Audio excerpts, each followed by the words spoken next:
ਉਹ ਮੈਨੂੰ ਛੱਡ ਗਿਆ ਤੇ ਮੈਨੂੰ ਇਹ ਕਰ ਗਿਆ ਤੇ ਮੈਨੂੰ वो कर गया, वो इंज सी, उसकी आंखें झील जैसी थी। सोचो तो सही यार, पास्ट की बात हो रही है, या कोई छोड़ के चली गई है तो उसकी बात हो रही है, या कोई छोड़ के चला गया तो उसकी बात हो रही है। हम तो करंट में है ना भाई। और आपको अगर कोई छोड़ के भी चला गया तो आप उस गाने को सुनोगे तो डिप्रेस ही होगे ना। सोचो आप किसी भी गाने को सुन के हमें वक्ती तौर पे तो मिल गया, लेकिन बाद में तो दुख तकलीफ ही है ना। तो मेरा मकसद इंसानियत की खिदमत है यार। मैं ऐसा नहीं कि मैं सिर्फ मुसलमान का सोच लूँ, नॉन मुस्लिम का ना सोचूं, मुझे दोनों का सोचना है। क्योंकि जब आप इंसानियत की बात करते हो ना, फिर आप दोनों की बात करते हो। तो इंसानियत क्या कहती है कि आप देखो ज़रा, अब ज़रा खुद से सोचो ना यार कि लाइक कैसे म्यूज़िक, कैसा ये वो बीट्स, ये हमें डिप्रेस करती हैं कि फ्रेश करती हैं।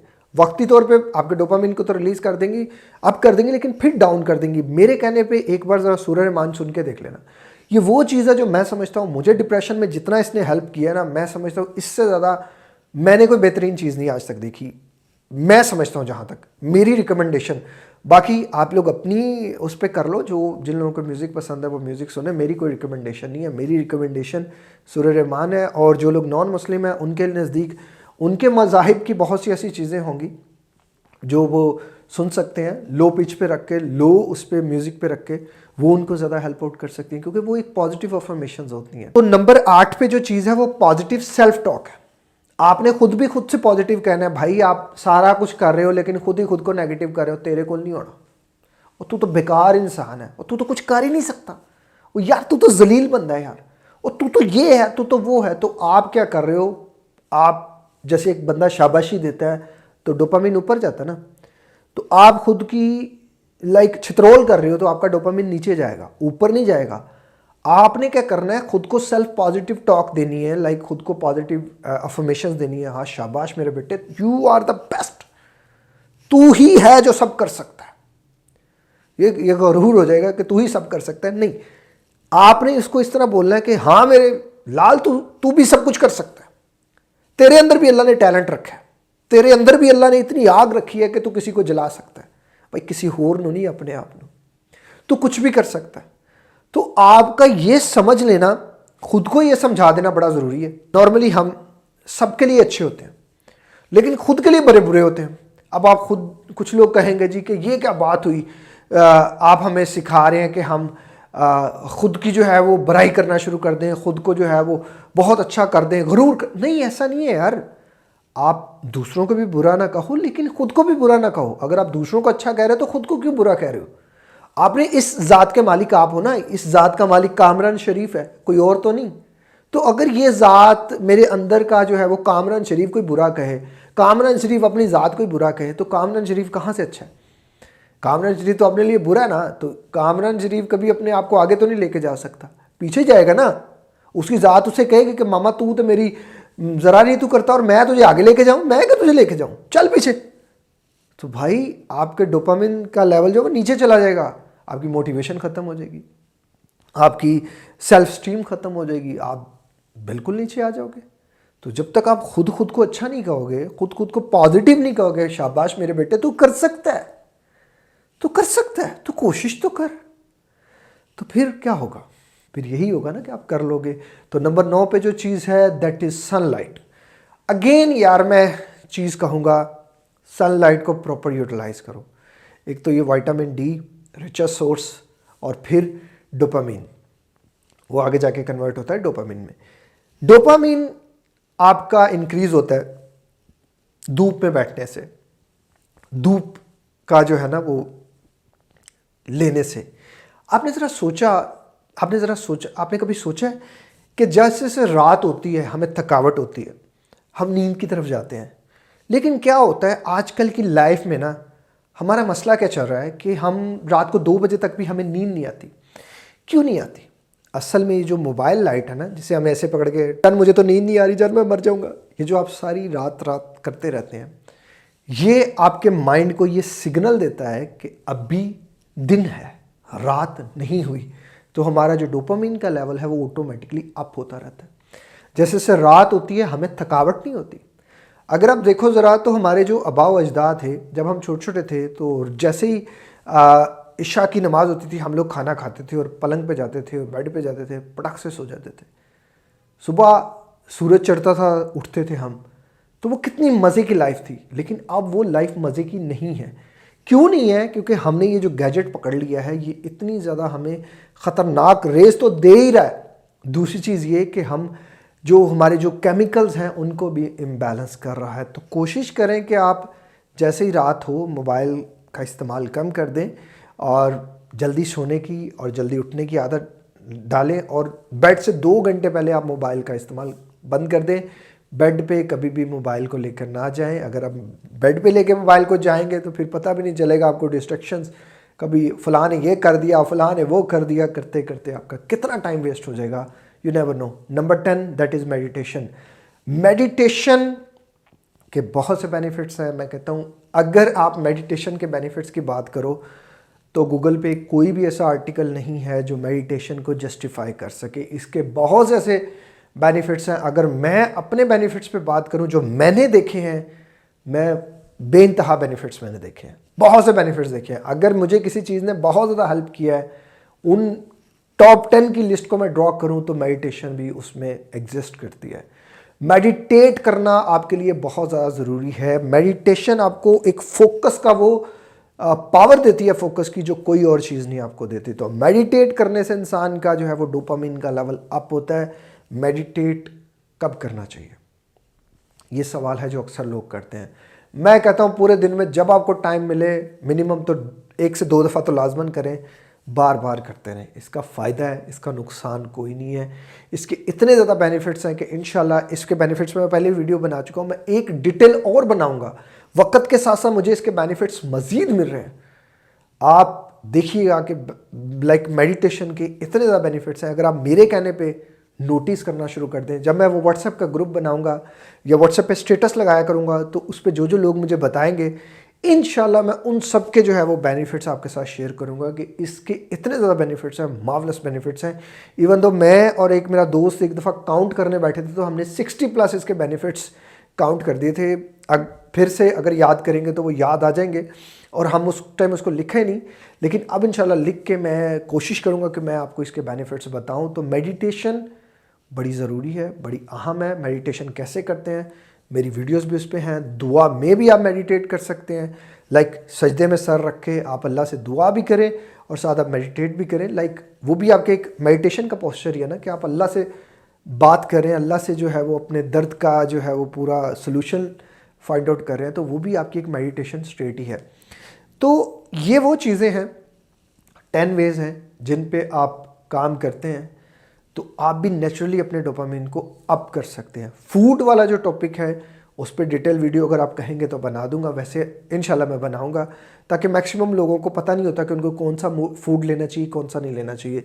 सेरोटोनिन पे, फूड पे एक डिटेल वीडियो बनेगी, डोपामिन के जो है वो फूड पे एक डिटेल वीडियो बनेगी। तो ये वो चीज़ वीडियोज़ हैं जो इंशाल्लाह लेटर ऑन बनेगी।